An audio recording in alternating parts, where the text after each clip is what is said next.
विश्वास पूर्वक श्रवण करें, एकाग्र बुद्धि से महत्व रखकर मनन करें और अपने जीवन में उतारें, अपनी धारणा बना लें।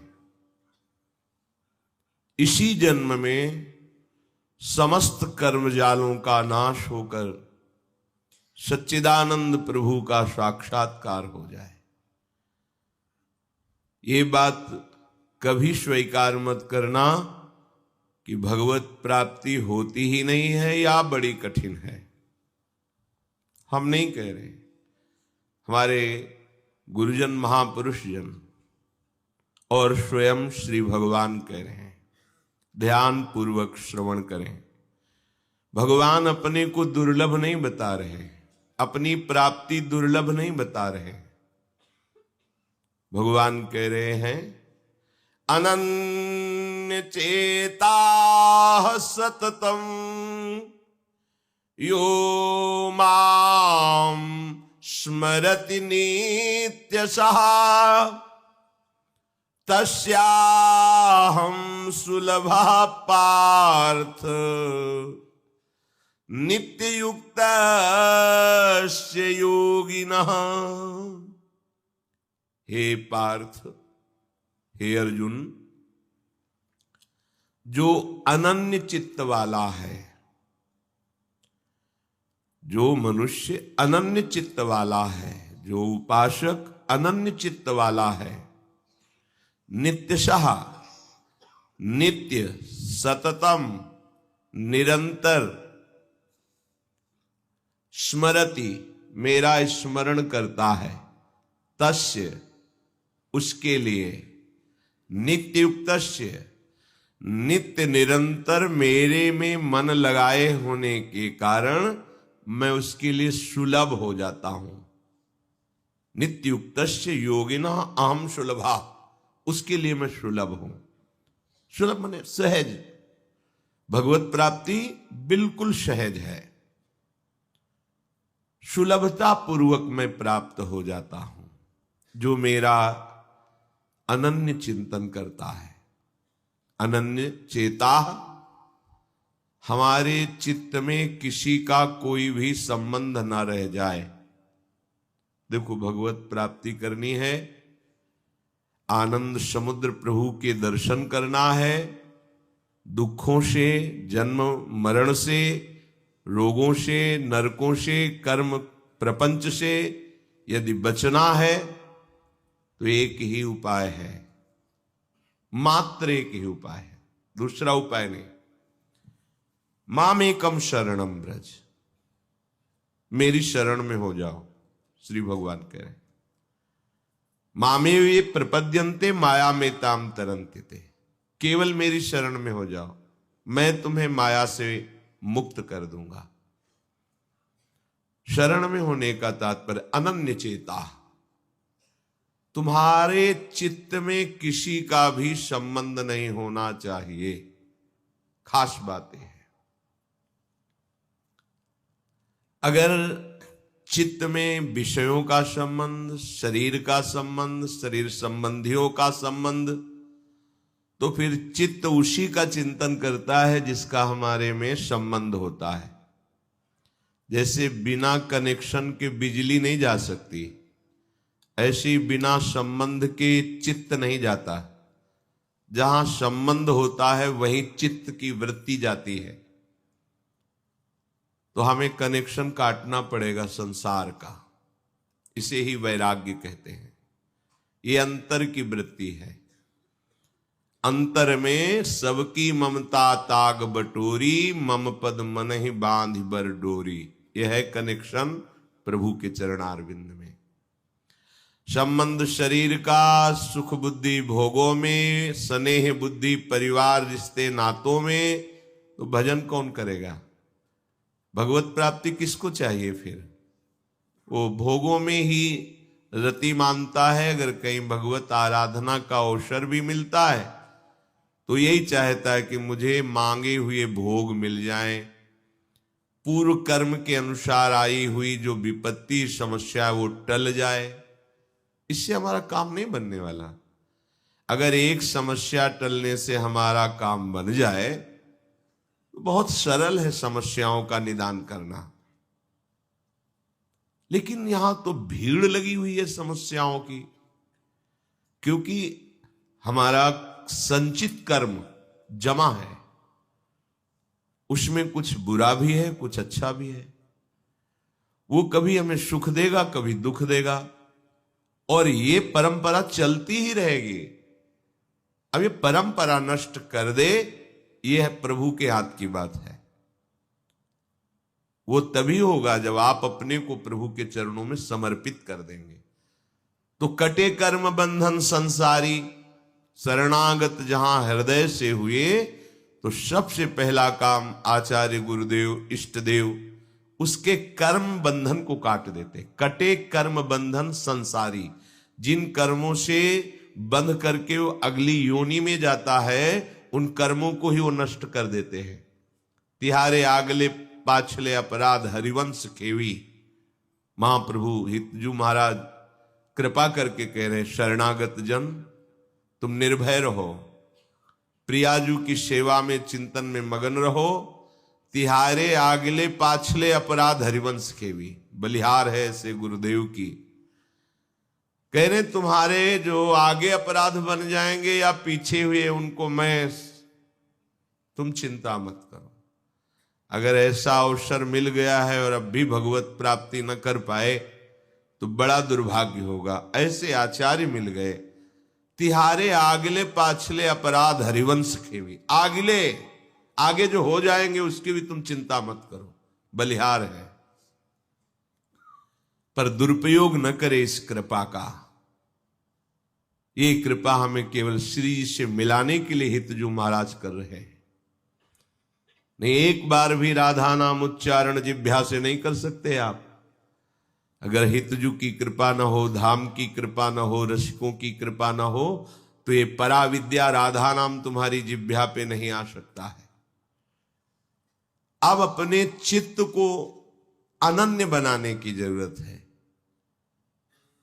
पहले उपासना सबकी सार्वजनिक ही होती है।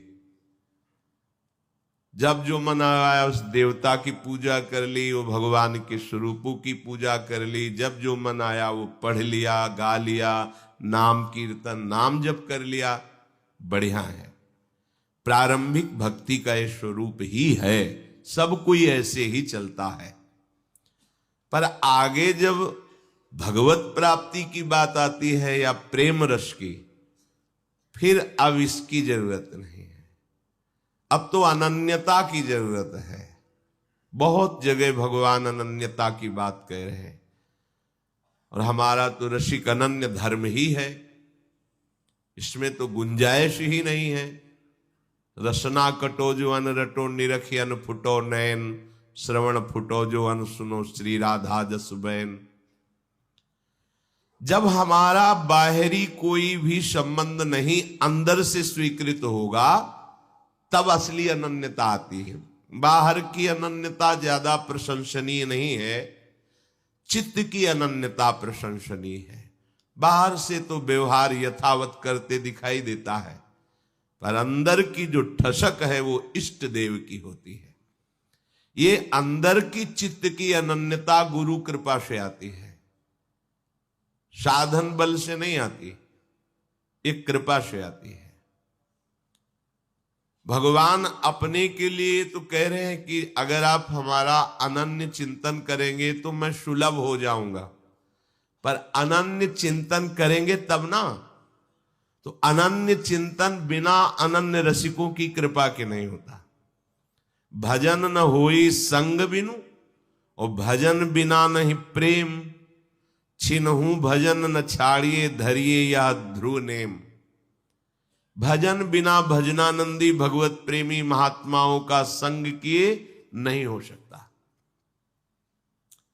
भगवान के विविध अवतार हैं, विविध लीलाएं हैं, विविध नाम रूप, सब प्रणाम योग्य हैं।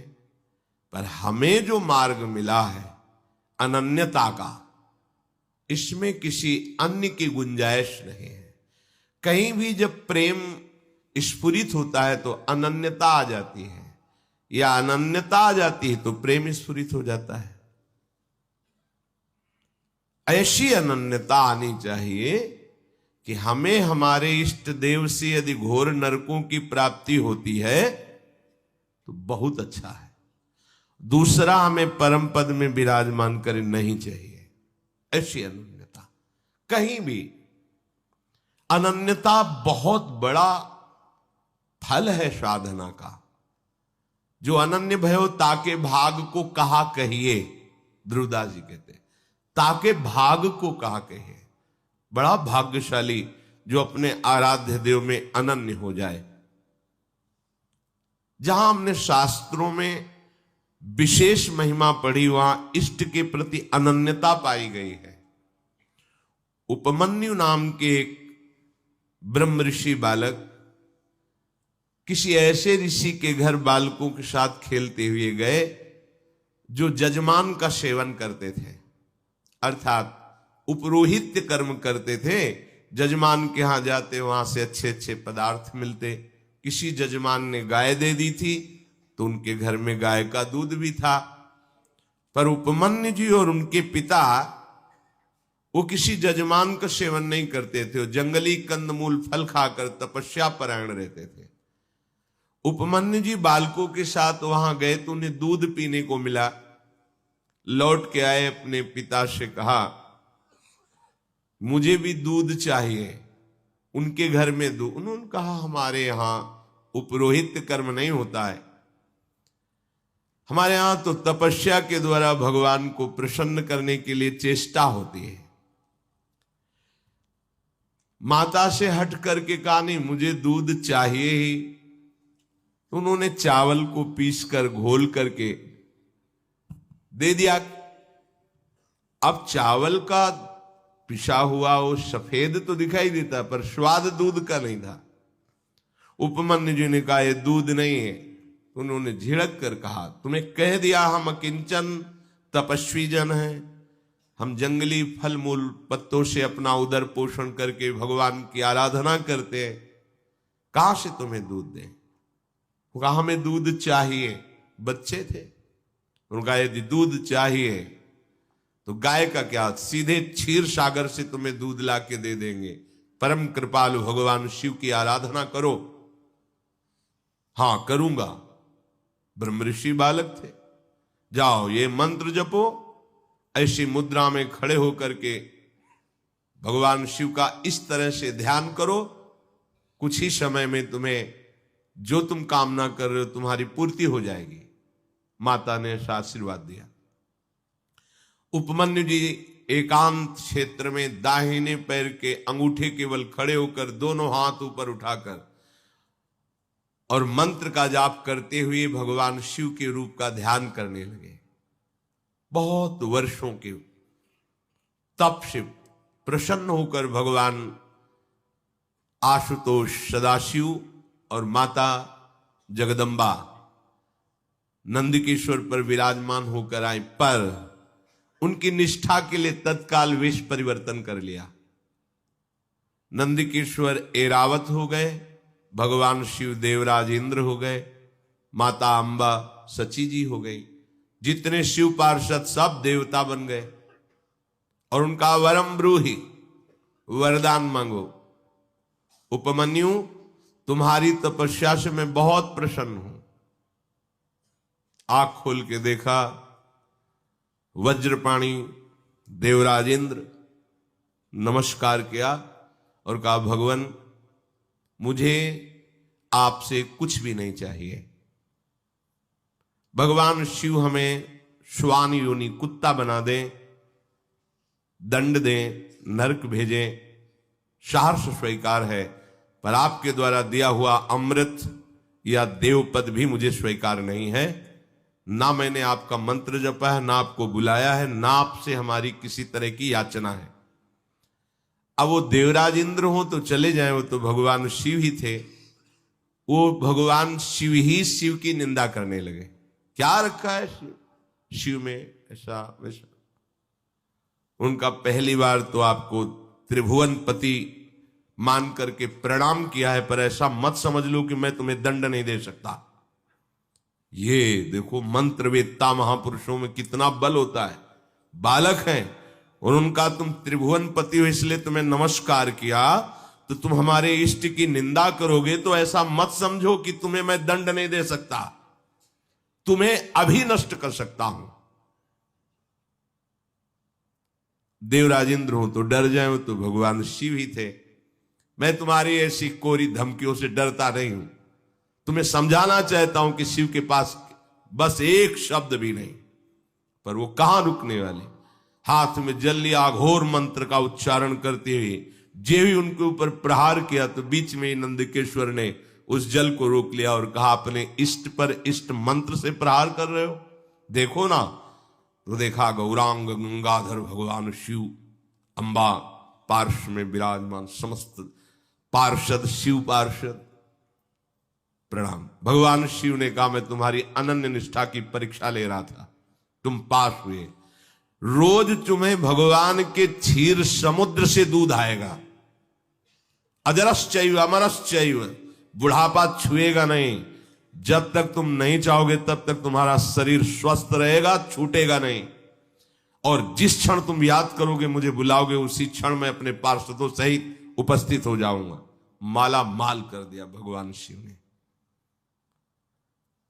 अनन्य निष्ठा, जहां भी कहीं दिव्यता का प्रकाश होता है वो अनन्य निष्ठा से होता है। देखो गोस्वामी जी कह रहे, हमारे प्रभु से जो बने तो बढ़िया, अगर औरों से बने तो धूर पड़े। ऐसे बनने पर बने तो रघुबर ते बने, बिगड़े तो भरपूर। तुलसी और अंते बने ताबन बेपे धूर। अनन्य चेता है, बहुत बड़ी सिद्धि है। चित्त की अनन्यता, चित्त अब कहीं जाता ही नहीं चित्त चोर के सिवा, लाडले युगल सरकार के सिवा चित्त जाता ही नहीं। ये तभी हो सकता है जब भगवत प्रेमी महात्माओं का संग हो। भगवान अपने लिए तो सुलभ कह रहे, लेकिन भगवान के ही वचन है, सा महात्मा सो दुर्लभा। अपने लिए बोल रहे हैं कि अनन्य चेता यदि तुम हुए तो तस्याहम सुलभा, मैं उसके लिए सुलभ। लेकिन अनन्य चेता कैसे हुआ जाए? बोले महात्माओं के संग से। बोले ऐसे महात्माओं का संग जो अनन्य चेता है, वासुदेवा सर्वमिति। बोले स महात्मा सुदुर्लभा, ऐसे महात्माओं का मिलना मुश्किल है। श्री कबीर साहब जी, साधु का होना मुश्किल है। ऐसा ना समझो कि बाबा जी बन गए तो हम साधु हो गए। साधु एक स्थिति का नाम है। संत महात्मा स्थिति का नाम है। जहां कहीं संत महात्माओं के लक्षण का वर्णन है, वहां स्थिति का वर्णन आप शास्त्र में पढ़ लेना। अगर स्थिति हृदय में हम धारण नहीं करते तो भेषधारी हरि के उर साले, साले माने चुभना, कष्ट देना। जो केवल वेश बनाकर उदर का पोषण, मनमानी आचरण, तो भगवान को वो कष्ट दे रहा है, क्योंकि गालियां भगवान को, हे भगवान का भगत है, ये देखो अमुक संप्रदाय का अमुक है। ऐसा कबीर साहब कह रहे, साधु का होना मुश्किल है। बड़ा कठिन है संत बनना, सच्ची कहते। वो भगवान ही ऐसे संभालते तो संत मार्ग में कदम आगे बढ़ते हैं। नहीं तो नाटक कर लेना तो बहुत बढ़िया ड्रामा नौटंकी में भी होता है ना, बढ़िया बिल्कुल साधु एकदम जैसे गुफा से ही आ रहा हो। देखो ना जो सीरियल नौटंकी नाटक इनमें होते ना, बिल्कुल वैसे। नाटक करना तो बहुत सरल है, लेकिन स्थिति लाना बहुत कठिन है। भगवान श्रीमुख से कह रहे, सा महात्मा सुदुर्लभा, ऐसे महात्माओं का मिलना दुर्लभ है। गोस्वामी जी जैसे महापुरुष अपने आराध्य देव से कह रहे हैं कि आप ऐसी कृपा करो कि मैं साधु की रहनी से युक्त हो जाऊं। कब हूं कहूं या रहनी रहूंगो, श्री रघुनाथ कृपालु कृपाते साधु स्वभाव गहोंगो। कभी आराध्य देव की कृपा से मेरे में साधुता आ जाए, ये खास बात है। साधुता आना, साधुता की पहली मांग में कह रहे हैं, परुख बचन अति दुसाह श्रवण सुनिते ही पावक न दहोंगो। चाहे जितना कोई कड़ुआ बोले, गाली दे, निंदा करे, पर वो मेरे हृदय में जलन ना हो, उसके लिए साधु का स्वभाव। साधु का स्वभाव, वो मार रहा है, वो गाली दे रहा है और उसका मंगल मना रहा है, ये त्रिभुवन में किसी के हृदय में नहीं होता, ये केवल साधु के हृदय में होता है। उमा संत के इह बड़ाई, मंद करत और ये करत भलाई। वो तो मंद कर रहा है और ये उसकी भलाई कर रहे, यही साधुता है। परुख वचन अति दुसह श्रवण सुनिते ही पावक न दहोंगो। जथा लाभ संतोष सदा काहो सो कछु न चहोंगो। परहित निरत निरंतर मन क्रम वचन नेम निभाओंगो। दूसरे का मन वचन कर्म से मंगल हो, हित हो, और हमारे शरीर का भरण पोषण जैसा मेरे आराध्य देव विधान करते हैं। जथा लाभ संतोष सदा काहू सो कछु न चाहूंगो। कभी किसी से याचना नहीं करूंगा, जैसे प्रभु रखेंगे वैसे रहूंगा। कोई गाली दे, निंदा करे, उसका बुरा नहीं करूंगा। मन वचन कर्म से सबका भला करूं। बड़ी बात है साधुता धारण करना। साधु का होना मुश्किल है। कौन साधु? काम क्रोध की चोट बचावे जो जन साधु है, साधु का होना मुश्किल है। काया मध्य धुनी धकावे रमता राम रमे। करम काठ कोयला कर डारे जग से न्यारा है। आशा तृष्णा कलह कल्पना ममता दूर करे। दंभ मान मद लोभ मोह से आठों पहर लड़े। माया महा ठगिन है हरि की ज्ञान विराग हरे। तासे होए होशियार निरंतर गुरुपद ध्यान धरे। मोटी माया सब कोई त्यागे झीनी नाही तजे। कहे कबीर साधु सोई साचा झीनी देख भगे। साधु का होना मुश्किल है। साधुता का मार्ग निर्वाह करना बड़ा कठिन है। जो काम क्रोध की चोट को सह जाए, आह ना निकले। यहां चोट सहने के लिए ही तैयार नहीं। कोई भी गहने का आकार या अस्त्र का आकार दिया जाता, बड़ी चोट मारी जाती है उसमें। चाकू बनाना है, हसिया बनाना है, खुरपी बनाना है, फावड़ा बनाना है, उसको आग में तपा के लोहे को घन पे रख के घन से कुटाई की जाती, तब वो आकार आता है। साधु बनने के लिए तुम्हें भी आग में रखा जाएगा। कामाग्नि, क्रोधाग्नि, लोभाग्नि, मदाग्नि, ईर्ष्याग्नि, ये सब अंदर में जलेंगी, पर तुम्हें उस जलन से व्याकुल हो नहीं होना है, सहना है। इसीलिए कठिन है, बड़ा कठिन है। आप लोग तो किले के अंदर हैं, वार पड़ी नहीं रहा है आपके अंदर। चौड़े पे थोड़ी, मैदान युद्ध क्षेत्र में नहीं है आप सुरक्षित किले में हैं, कृपा के किले में है। इसलिए आपको पता ही नहीं चलता कि कितनी चोट लगती है। वो तो पता उनको चलता है जो बहादुरी से मैदान में लड़ते हुए निकल के आ रहे हैं। तो उनके निकल में के आने का लाभ लाखों लोगों को मिलता है कि उनको उस गली में जाना ही नहीं होता और वो फल बिना जाए मिल जाता है। इसीलिए तात स्वर्ग अपवर्ग सुख धरी तुलाए कंग। तुलन ताहि सकल मिल जो सुख लव सत्संग। यदि आप काम से पीड़ित होकर बार बार गिर रहे तो कैसे आप चल पाएंगे? काम गिराता है और नाम तुम्हें पुष्ट करके संभालता है। जब तुम नाम को छोड़ दोगे तो पकड़े क्या रखा? फिर किसके सहारे रुकोगे? तूफान आ रहा है काम का, कैसे रुकोगे? नाम को पकड़। जैसे तीव्र हवा तूफान होती तो हम कोई सुदृढ़ आश्रय लेते कि हवा हमें उड़ा ना पावे, हमें किसी तरह का विघ्न ना पहुंचे, तो हम उसकी ओट ले लेते हैं। नाम की ओट लई है, गोस्वामी जी कह रहे हैं। जो करुणामयी प्रभु की मूर्ति है वो नाम से ही द्रवित होती है। अब नाम की ओट, नाम का सहारा लिए हो तो काम की चोट आपको विथिकित नहीं कर पाएगी। ऐसा हम नहीं कहते कि नहीं आएगी, आएगी, पर विथिकित व्याकुल करके आपको परास्त कर दे ऐसा नहीं। ये तो बच्चों वाली बात हुई ना, जरा सा कुत्ता भूखा रो पड़ा, ऐसा नहीं। ये सब तभी तक आपको डर पा रहे हैं, आप घबराते हो जब तक आपने नाम की ओट नहीं ली है। पायो नाम चारु चिंतामणि, उर करते न खसई हो, अब लो नसानी, अब ना नशई हो। अब नहीं होगा, क्यों? क्योंकि हृदय रूपी हाथ में हमने नाम रूपी चिंतामणि पकड़ ली।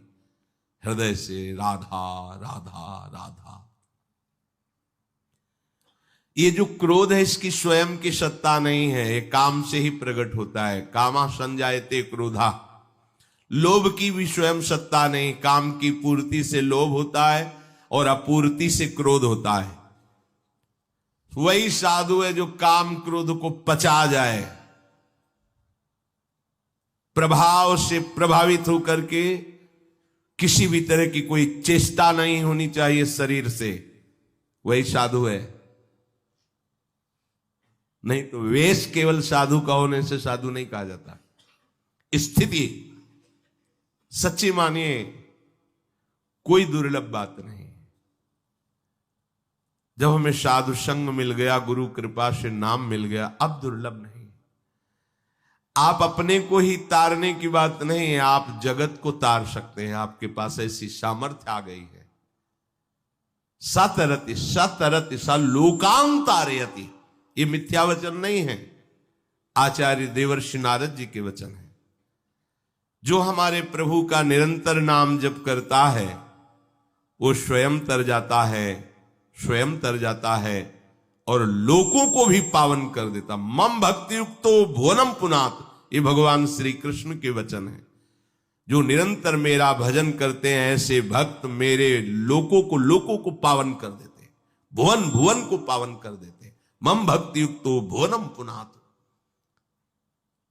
आप जो इतने कमजोर हो रहे हैं, किसी की मुस्कुराहट में आप घायल हो गए, संभाल नहीं पाए अपने को, किसी की थोड़ी सी कामान आसक्त चेष्टा को देख करके आप चिंतन छोड़ दिए प्रभु। कितने कमजोर हैं आप कितने कमजोर हैं। आप किस मार्ग के पथिक हैं जानते हो? कितनी बड़ी सामर्थ्यानी है आप में। पत्रावलिम रचियतुम कुचयो कपोले बद्धुम विचित्र कबरिम नव मल्लिका भी। किनकी? तस्मै नमो भुवन मोहन मोहनाय, श्री लाडली जी की। अब नाशवान पांच भौतिक शरीर के आकर्षण में नहीं, अभी राधा नाम नहीं जप रहे हैं आप, अभी आप राधा चरणामृत पान नहीं कर रहे, अभी आप राधा जस का स्वाद नहीं ले रहे। नहीं तो श्रीपाद प्रबुधानंद जी कहते राधा दासियों का मन हरण कर ले, ऐसे भगवान की मोहिनी अवतार में भी ताकत नहीं, औरों की तो बात जाने दो। ये केवल प्रवचन से नहीं होगा, न सुनने से न कहने से, ये रटने से होगा। नाम जपत आई सब सोही, देव सुबुद्धि कृपा करी मोई, पोई सुगुन माला रचो, नित्य सुकंठ जो पहिरो तास। नाम की माला बाहर नहीं, अंदर चल रही श्वासों में। बाहर छाती में तो राधा नाम पहने, पर अंदर छाती के विषय चिंतन चल रहा है, आनंद नहीं आएगा। अंदर श्वास की माला बड़ा महासुख है। कहां फंस रहे हो? काया मध्य धुनी धकावे, रमता राम रमय। ये है सिद्ध संतों की वाणी, कबीरदास जी। बाहर कहीं भागने की जरूरत नहीं, तीर्थाटन करने की। बहुत बड़ा तीर्थ अंदर विराजमान है। मुझे भगवत प्राप्ति करनी है, इस निश्चय से बड़ा पावन करने वाला कोई तीर्थ नहीं। प्रभु के चरणों का जैसा भी आपको भावना बन रही वैसा ध्यान करते हुए नाम जप करो, इससे बड़ा कोई साधन नहीं। अंदर ही स्मरण की अग्नि पैदा कर लो, एक कामाग्नि भस्म हो जाएगी। एक अग्नि से दूसरी अग्नि को नष्ट कर दो। भगवद स्मरण की ऐसी अग्नि है कि समस्त विकारों को भस्म करके सुंदर ज्ञान का प्रकाश करती है। जन्म जन्म की कर्म परंपरा, कर्म काठ कोयला कर डारे जग से न्यारा है। भस्म कर दिया कर्म संस्कारों को। किसने? काया मध्य धुनि धकावे, अंदर आग पैदा कर ली। काहे की? भजन की, स्मृति की आग है ये। सब विकारों को भस्म, इसीलिए नहीं रुक पाते कच्चे साधक जो गुरु शरणागत हृदय से नहीं, वो नहीं टिक पाते, व्याकुल होकर भाग पड़ते हैं विषयों के लिए। क्योंकि वो जहां आग पैदा होती कृपा से, फिर दो प्रकार से हार होती है। या तो वो अपनी समझ लेते हैं कि मेरी योग्यता से मेरी साधना चल रही, तो भ्रष्ट हो जाते हैं, और या फिर ना सहने के कारण विषय में कूद पड़ते हैं। दोनों से बचो। ये कृपा से तुम्हें जो मन लगा है, जो चित्त लगा है साधन में, कृपा से लगा है। और जो उस समय मन व्याकुल हो रहा है विषयों के लिए, वो तुम्हें परास्त करना चाहता है, वो मर रहा है इसलिए इतना व्याकुल हो रहा है, तुम साथ उसका मत देना। तुम्हारे हृदय की भजन अग्नि उसको भस्म कर देगी। निर्वासनिक मन भगवत राज्य में प्रवेश पाता है। कर्म काठ कोयला कर डारे जग से न्यारा है। संसार में रहते हुए भी उपासक प्रभु में रहता है। देखने को लगता है संसार में है, व्यवहार करते नजर आ रहा है, पर नहीं, वो अपने आराध्य देव में ही प्रतिपल स्थित रहता है। ये वही उपासक समझ सकता है जो ऊंचाई की तरफ चल रहा है। घोर विषयी पुरुषों के बीच में भी बैठा हुआ वो भगवदानंद में मस्त है। क्योंकि बाहर प्रपंच है, अंदर सच्चिदानंद का चिंतन है। उपासक एकांत कमरे में बैठा हुआ है, बाहर शांत है लेकिन अंदर प्रपंच है, इसीलिए आनंद नहीं। क्यों? भोगों की आशा है, भोगे हुए भोगों को पुनः भोगने की तृष्णा है। आशा तृष्णा कलह कल्पना ममता दूरी करे। दंभ मान मद लोभ मोह से आठों पहर लड़े। साधु का होना मुश्किल है। अंदर से आशा जागृत है भोगों की, मान सम्मान की, प्रशंसा की। कैसे हम निरंतर भगवद स्मरण करें?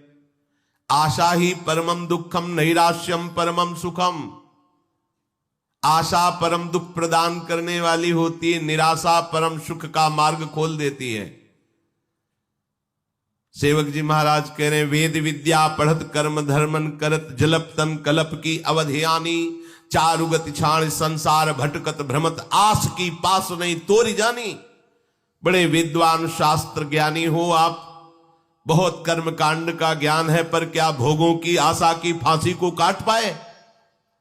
तो जीवन व्यर्थ ही गया। अगर भोगों की आशा है तो वो ज्ञान किस काम का ज्ञान? वो शास्त्र ज्ञान व्यर्थ गया। क्योंकि आशा की फांसी काटने के लिए ही तो शास्त्र ज्ञान है। और तृष्णा ये बहुत जलाती है। जो तुमने कभी भोग भोगे हैं वो सुरक्षित आपके मन की चिप में भरा हुआ है, वो फेंकेगा बार बार। देखो इस भोग में ऐसा सुख, इस भोग में ऐसा सुख। अगर आपने उसकी बात देख ली और मान ली तो तृष्णा फिर नवीन भोग में फंसा देगी। ये तृष्णा डाइन है, किसी को बख्शती नहीं, नष्ट करके ही छोड़ती है। बचो, भोगे हुए भोगों को पुनः भोगने की इच्छा का नाम तृष्णा है। सुने हुए देखे हुए भोगों को भोगने की इच्छा का नाम कामना है। एक कामना तृष्णा आशा भजन नहीं होने देती। कल्पना, अगर ऐसा हो जाए तो अच्छा है, ऐसा हो जाए। तुम्हें कल्पना करने का अधिकार किसने दिया है? अब तो जोई जोई प्यारो करे सोई मोई भावे, तो कल्पना क्यों करते हो? समय नष्ट क्यों कर रहे हो? नाम जब छोड़ के कल्पना कर रहे हो अनुकूल परिस्थिति की, इसका मतलब अभी शरणागति नहीं हुई है। कलह, कोई तुम्हारे सामने विक्षेप वाली बात, विक्षेप वाली क्रिया कर रहा है तो तुमको उस समय सावधान होना है कि हमें मजबूत करने के लिए प्रभु ने ये विधान किया है, ना कि तुम्हें लड़ाई लड़नी है। तू यहां बाजा क्यों बजा रहा है, तू यहां गाना क्यों बजा रहा है? नहीं, उसकी मौज और बजा, तू जोर से बजा, मैं जोर से अंदर से मंत्र चलाऊंगा। मुझे इतना पुष्ट होना है कि तेरा बाजा बजता रहे, मेरा बाजा तेरे बाजे से ज्यादा बजे। लेकिन नहीं, हम अपना बंद कर दिया, उससे लड़ने लगे। तुम्हें पता है हम भजन कर रहे हैं का? नहीं, तुम्हारा अधिकार नहीं कहने का।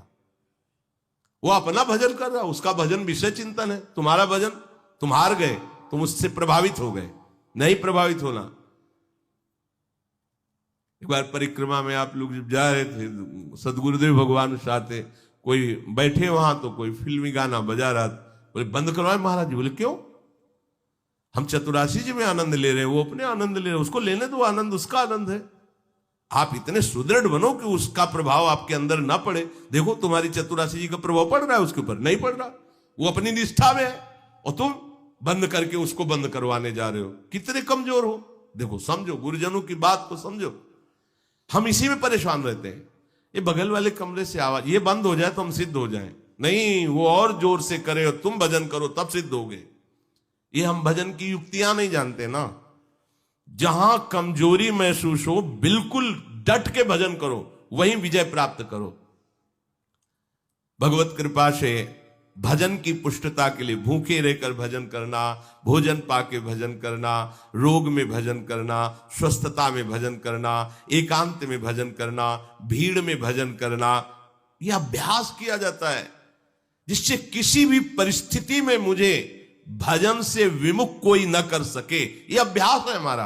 अभ्यास योग युक्त चेतसा नान्यगामिना। जब आपको अभ्यास का अवसर देते हैं भगवान, तो आप विरोध शुरू कर देते हैं, कलह शुरू कर देते हैं। नहीं होना चाहिए। देखो, हम भजन करने वाले हैं। हाँ, तुम भजन करने वाले हो तो सामने तुम्हें प्रभु का विधान दिखाई देना चाहिए था, और विधान को स्वीकार करना भजन करने वालों का स्वभाव होता है।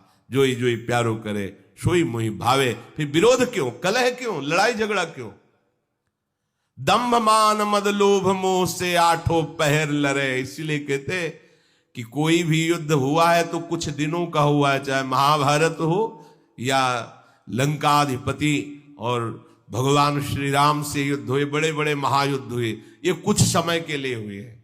लेकिन साधु का युद्ध तो जब से चेतना हुई, और जब तक चेतना लुप्त नहीं होगी तब तक चलता रहेगा। पूरे जीवन भर लड़ना होता है। इसीलिए हम सबसे प्रार्थना करते हैं, कभी किसी से जरा फिसलन हो जाए तो उसे सहयोग देकर ऊपर चढ़ाओ, ना कि लात मार के नीचे गिरा दो। बहुत बड़ी चढ़ाई, आठों पहर का जलना है। वही जानता है जो साधु है, साधु के मार्ग में चला है। ऐसा नहीं कोई फिसल रहा है तो चार लोग मिलकर और लात मारो उसको गिरा दो, ऐसा नहीं।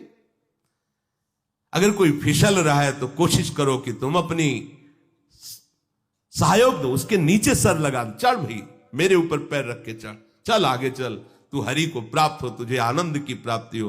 तो हरि उसको बाद में प्राप्त होंगे, पहले आपको प्राप्त हो जाएंगे, क्योंकि देखते हैं मेरे जन को इसने सहयोग किया। पर संसार ऐसा नहीं है, आशा मत रखना।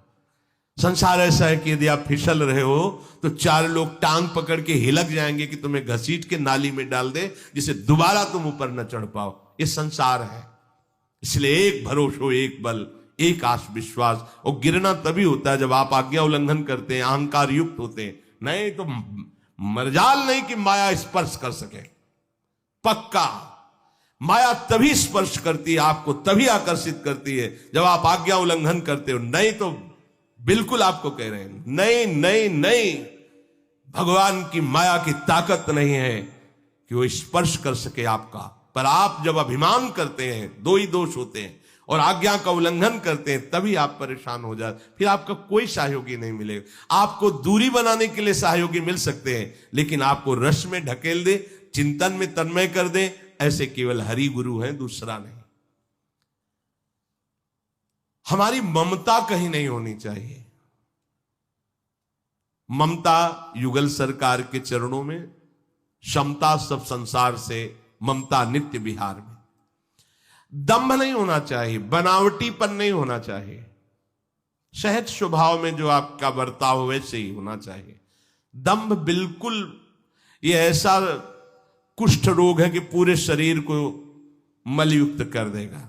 दंभ पाखंड बहुत गंदा रोग है, ये साधु में ही लगता है। बहुत जहां में लोगों के रिझाने के लिए नाटक की बात आने लगे, जो अंदर नहीं है स्थिति उसको दिखाने की बात, जान लेना दंभ पाखंड का रोग लग रहा है। और ये रोग भक्ति को एकदम गलित कर देता है, क्षीण कर देता है। दंभ पाखंड नहीं होना चाहिए। जैसी अंदर से स्थिति है वो बनावटी नहीं होना, इसमें बनावटी नहीं होना चाहिए, दिखावा नहीं होना चाहिए। जो है नहीं उसको दिखावा, ये बहुत हानिकारक है, अनन्य चिंतन नहीं हो पाएगा। मान, काहे को मान? हमें जो मान मिला है वो त्रिभुवन में किसी को मिलता ही नहीं। अब हमें और कौन सा मान चाहिए? अपने जैसे अधमों को इतना बड़ा मान मिला कि लाडली जी के चरणों के दासत्व से हम युक्त हैं। इससे बड़ा मान क्या हो सकता है?